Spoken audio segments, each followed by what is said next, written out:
దేశంలో ఈ ఏడాది విస్తారంగా వర్షాలు కురిసే అవకాశం ఉందని భారత వాతావరణ కేంద్రం అంచనా వేసింది. నైరుతి రుతుపవనాలు ముందుగానే రానున్నాయని తెలిపింది. వర్షాల కారణంగా వ్యవసాయ రంగానికి అనుకూలంగా ఉంటుందని, పంటలు బాగా పండే అవకాశం ఉందని పేర్కొంది. జూన్ నుంచి సెప్టెంబర్ వరకు సాధారణం కంటే అధిక వర్షపాతం నమోదయ్యే ఛాన్స్ ఉందని తెలిపింది.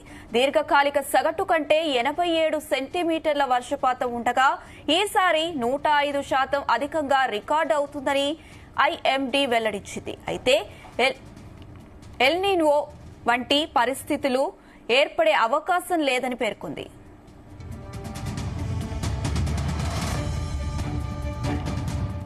దేశవ్యాప్తంగా సాధారణం కంటే ఎక్కువ వర్షపాతం నమోదయ్యే అవకాశం ఉన్నప్పటికీ కొన్ని ఏరియాల్లో మాత్రం తక్కువ వర్షపాతం నమోదు అవనుంది. వాయువ్య భారతదేశం, దక్షిణ ద్వీపకల్పంలోని కొన్ని ప్రాంతాల్లో సాధారణం కంటే తక్కువ వర్షపాతం నమోదయ్యే అవకాశం ఉందని ఐఎండీ పేర్కొంది. తెలంగాణ, ఏపీ, మహారాష్ట్ర, ఒడిశా, ఛత్తీస్గఢ్, కర్ణాటక రాష్ట్రాల్లో సాధారణం కంటే ఎక్కువగానే వర్షాలు పడతాయని వెల్లడించింది. ఇదే అంశానికి సంబంధించి మరిన్ని అప్డేట్స్ మా ప్రతినిధి యాకేష్ అందిస్తారు. Yakesh, good morning Adisha. దేశవ్యాప్తంగా ఒక చల్లటి కబురు చెప్పింది. ఈసారి గతంలో కంటే ఈసారి వర్షపాతం అధికంగా ఉంటుంది అనేది కూడా వెల్లడించినటువంటి పరిస్థితులలో కొంత రైతాంగం అయితే ఆనందం వ్యక్తం చేస్తున్నారు. దేశంలో ఈ ఏడాది విస్తారంగా వర్షాలు కురిసే అవకాశం ఉందని చెప్పింది. ఇక నైరుతి ఋతుపవనాలు ముందుగానే దేశంలోకి ప్రవేశించనున్నట్లు వెల్లడించింది. వర్షాల కారణంగా వ్యవసాయ రంగానికి అనుకూలంగా ఉంటుందని చెప్పింది. పంటలు కూడా బాగా పండే అవకాశం ఉంది. జూన్ నుంచి సెప్టెంబర్ వరకు కూడా సాధారణం కంటే అధిక వర్షపాతం నమోదయ్యే ఛాన్స్ ఉన్నట్టు పేర్కొంది. దీర్ఘకాలిక సగటు కంటే కూడా 87 సెంటీమీటర్ల వర్షపాతం ఉండగా రికార్డుగా స్థాయిలో వర్షాలు కురిసే అవకాశం ఉన్నట్టు పేర్కొంది. అయితే ఎల్ నినో వంటి పరిస్థితులు ఏర్పడే అవకాశం ఉన్నటువంటి నేపథ్యంలో అధికంగా వర్షపాతం నమోదయ్యే అవకాశం ఉన్నట్లు పేర్కొంది.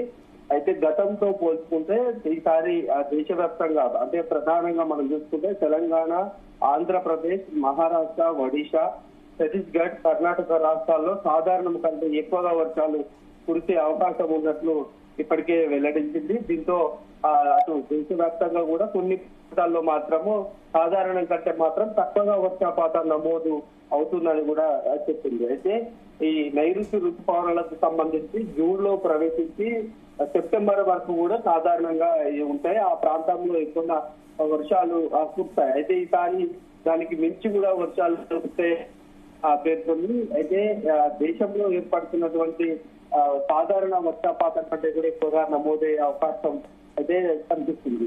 మనం సాధారణంగా వర్షాలు చూసుకుంటే జూన్ లో స్టార్ట్ అయ్యి సెప్టెంబర్ వరకు ముగుస్తాయి. అయితే కొంత ఈసారి దేశంలో ముందుగానే వర్షాలు కురవడం కొంత రైతన్నలలో మాత్రం హర్షం వ్యక్తం చేస్తుందని చెప్పుకోవచ్చు. ప్రస్తుతం కూడా అకాల వర్షాలు అటు తెలంగాణ, ఏపీ రాష్ట్రంలో భారీగా కురుస్తున్నటువంటి నేపథ్యం ఉంది. ఎప్పుడైనా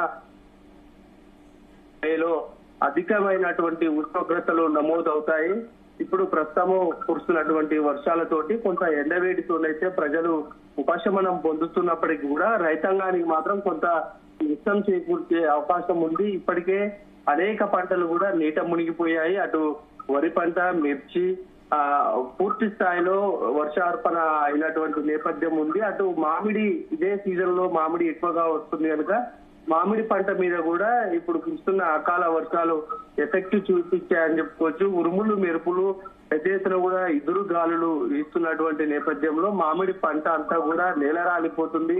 రైతాంగం అంతా కూడా నష్టపోయినటువంటి సిచ్యువేషన్ మనకు తెలంగాణ, ఏపీలో కనిపిస్తా ఉంది. ప్రధానంగా వరి, యాసంగి వరి అంతా కూడా పంట చేతికొచ్చింది. రైతులంతా దాన్ని ఏరుకొని మొత్తం ఆ కళ్ళాల్లో పంటను నిల్వ చేసినటువంటి సందర్భంగా వచ్చినటువంటి వర్షాలు మొత్తం కూడా వరి ధాన్యాన్ని తడిపిపోయాయి.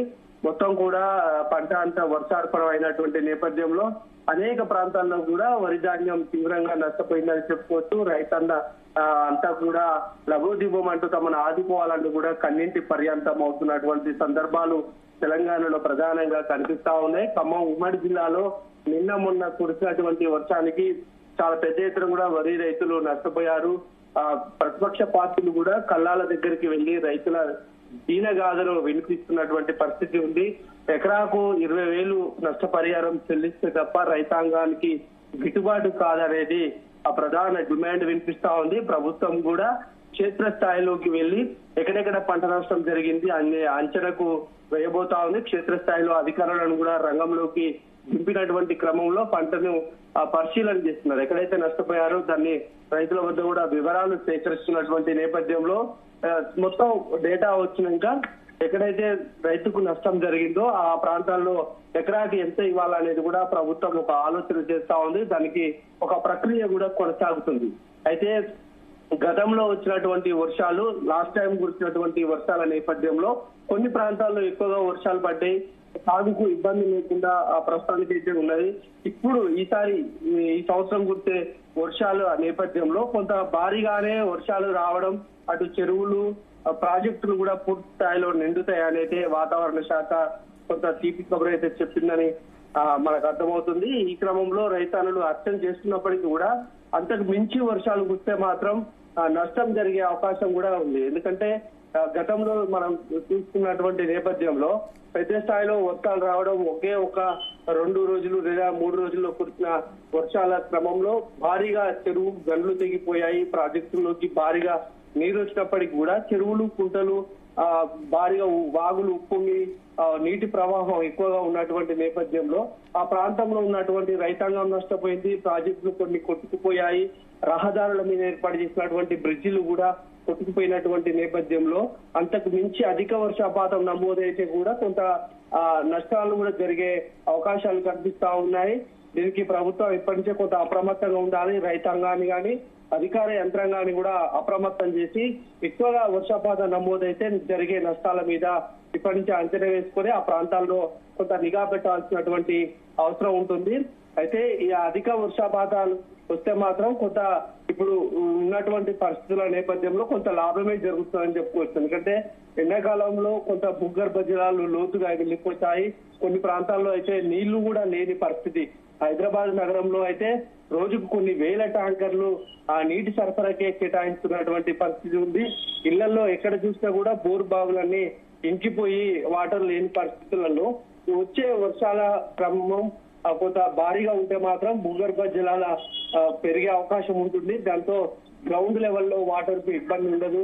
అటు తాగునీటికి ఇబ్బంది లేకుండా మాత్రం ఉంటుందనేది కొంత అంచనా ఉంది. ఈ క్రమంలోనే ఐఎండీ ప్రకటించినటువంటి కబుర్ తోటి అటు రైతులు గాని ప్రజలు గాని కొంత ఆనందంలో ఉన్నారని చెప్పుకోవచ్చు. అనుష, అయితే యాకేష్, లాస్ట్ ఇయర్ కంటే ఈ ఇయర్ అంటే ఎంత శాతం మేరకు వర్షపాతం నమోదయ్యే అవకాశం ఉంది?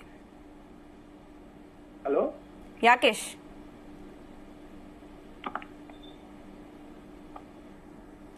Yes, right. Thank you, Rakesh. Thank you.